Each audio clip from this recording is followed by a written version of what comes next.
Les aventures de Younes. Il était une fois, au pôle Nord, un petit manchot intrépide à la recherche d'aventures exceptionnelles. Au pôle Nord, il n'y avait pas d'horizon. Tout était blanc et gris. Par chance, à cause de la fonte des glaces, un iceberg s'était détaché et le manchot partit seul à la dérive.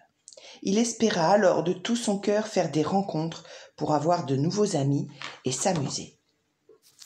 Le petit manchot intrépide s'appelait Younes. Il se perdit. Il pensa retrouver son chemin en empruntant le raccourci de You, mais ce raccourci était habité par des voleurs habillés de noir et qui voulaient manger Younes en frites. Younes prit ses pattes à son cou et glissa sur l'iceberg très vite pour échapper aux voleurs. Il réussit à se cacher, les voleurs, en le cherchant, tombèrent à l'eau et gelèrent. Younes continua sa route sur son iceberg et arriva en Afrique. Arrivé là-bas, il rencontra le lion Cupcake, qui était un lion en or. Cupcake était tapi dans les hautes herbes, au pied d'un baobab. Il faisait la sieste. Younes s'approchait doucement en rampant sous le regard intrigué de Zoé, la girafe. Heureusement que les lionnes étaient parties à la chasse aux gazelles. « Méfie-toi du lion qui dort sous le baobab, » murmura-t-elle. « D'où viens-tu » ? « Je viens du pôle Nord, répondit-il. Je suis arrivé grâce à un iceberg, car la glace fond à cause du réchauffement climatique. Veux-tu être mon ami ? Demanda-t-il. Pourquoi pas ? Veux-tu monter sur mon cou pour voir le paysage qui nous entoure ? Mais je vais d'abord te présenter à Cupcake, car c'est le roi des animaux ici. En 3 enjambées, elle se tenait au-dessus du lion avec une branche de flamboyant qu'elle agitait doucement pour réveiller Cupcake tranquillement. « Qui es-tu » interrogea le lion d'or surpris. « Je suis Younes, un manchot, et j'arrive du pôle Nord. D'ailleurs, il fait vraiment très chaud ici. Avez-vous de l'eau à me donner, s'il vous plaît ?» Cupcake lui proposa le zomcom, servi dans une calebasse. Cette boisson rafraîchissante était un rituel de bienvenue au Burkina Faso. Une fois désaltéré, le roi des animaux l'envoya au point d'eau le plus proche pour qu'il rencontre d'autres animaux. Quand Younes arriva au point d'eau, le sol se mit à trembler. Un rhinocéros apparut alors. Il était enragé et chargea le manchot. Celui-ci esquiva et plongea dans l'eau sans se douter qu'un énorme crocodile s'y cachait. Effrayé à nouveau, il ressortit à toute vitesse et prit la fuite, Zoé la girafe sur les talons. Celle-ci, une fois qu'ils furent en sécurité, lui dit « Cet animal est l'un des alliés de Papier Brûlé, la terrible sorcière. Il y a quelque temps, cette femme n'a pas su maîtriser ses pouvoirs. Elle avait réussi à apprivoiser le rhinocéros et le crocodile, mais elle blessa de nombre d'animaux de la savane. » Cupcake, notre roi, décida alors de l'enfermer dans la forêt interdite. C'est celle que tu peux voir, là-bas. Elle est gardée par des arbres magiques qui ont le don de paroles et de gestes. Papier Brûlé semble préparer un mauvais sort. Papier Brûlé sortit son tam-tam magique qui déliait les sorts. Le son se propagea aux alentours de la forêt interdite. Les animaux envoûtés se rassemblèrent au point d'eau. Seuls les margouillas, les caméléons et les iguanes ne furent pas perturbés. Ces derniers allèrent se concerter au pied de l'arbre à palabres pour organiser la libération de la sorcière, car ils connaissaient sa gentillesse. Elle devait être délivrée de cette malédiction qu'elle avait provoquée, mais qu'elle avait aussi durement subie. Elle leur avait expliqué qu'elle voulait s'excuser pour ses erreurs passées et qu'elle avait de bonnes intentions. Du haut du cou de Younes ne perdait pas une miette de toute cette agitation. Il vit alors les racines des arbres de la forêt interdite s'ouvrir. Papier Brûlé put enfin se réconcilier avec tous. Ce problème résolu, Zoé proposa à Younes s'il voulait aller sur le dos de Pachi, un éléphant ami de Zoé, pour continuer son exploration du monde vers Abidjan et y prendre un cargo rempli de marchandises. En montant à bord, Younes découvrit la destination finale, Marseille.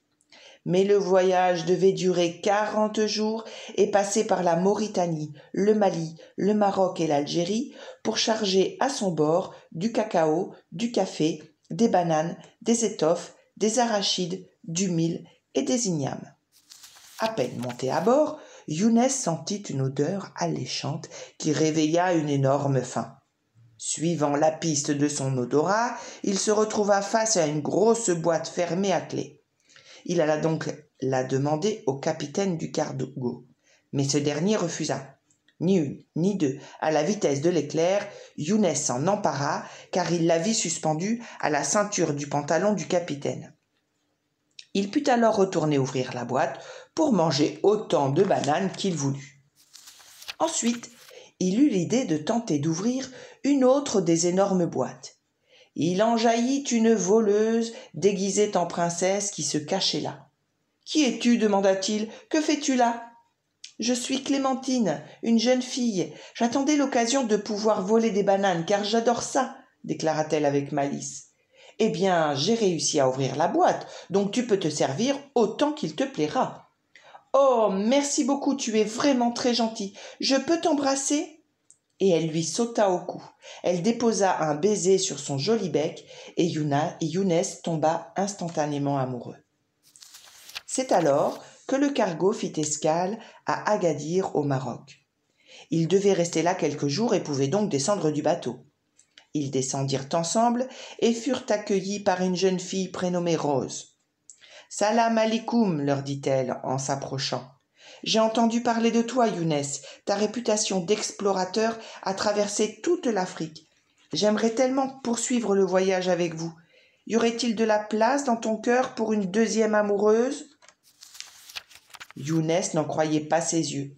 Il accepta la proposition de Rose et ils organisèrent une fête incroyable pour célébrer ce mariage exceptionnel et improbable entre un manchot et deux jeunes filles.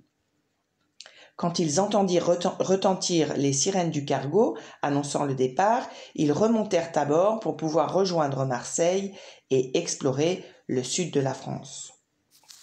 Younes, Rose et Clémentine aperçurent alors un grand bâtiment sur le vieux port, le Mucem.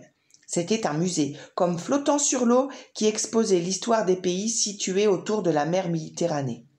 Lors de la visite, ils découvrirent une vidéo présentant Marineland, un parc situé à Antibes dans lequel il y avait des manchots. Rose, voyant que Younes pleurait, voulut savoir pourquoi il était triste. « J'ai besoin de retrouver des animaux de mon espèce et de vivre dans un endroit mieux adapté pour moi. J'ai vécu de belles aventures, rencontré des animaux étonnants. Je vous ai rencontrés, vous. Mais je crois que ma vie normale me manque. Manger, nager, sauter dans l'eau, éclabousser des amis. » C'est alors que Clémentine repéra un groupe d'enfants qui regagnaient un bus. « On rentre à Antibes » indiquait leur maîtresse pour les presser. C'était l'occasion rêvée. Ils n'eurent pas besoin de négocier pour parvenir à grimper dans le bus. Une fois bien installés, tout le monde se mit à chanter. Quelle ambiance! 2 heures plus tard, ils arrivèrent sur place. Ils allèrent directement à l'enclos des manchots. Rose et Clémentine firent leurs adieux à leur amoureux et promirent de venir lui rendre visite souvent. Younes rejoignit ensuite ses congénères. Il était content, il les éclaboussa, fit avec eux du toboggan, plongea depuis les tremplins et nagea parmi les blocs de glace. En faisant la queue une nouvelle fois pour glisser sur le toboggan, il reconnut sa famille. Les retrouvailles furent chaleureuses. Ses parents lui expliquèrent qu'ils étaient partis à sa recherche, s'étaient perdus et que quelqu'un les avait amenés dans le parc. Ce soir-là, Younes et sa famille firent la fête. De la neige artificielle fut lancée dans les airs tels des confettis. Ils prirent un bon repas, puis allèrent se coucher tous ensemble. On va écrire le mot fin. Comment on écrit fin? F, comme I, comme la fin. Ah, la fin comme ça. Fin.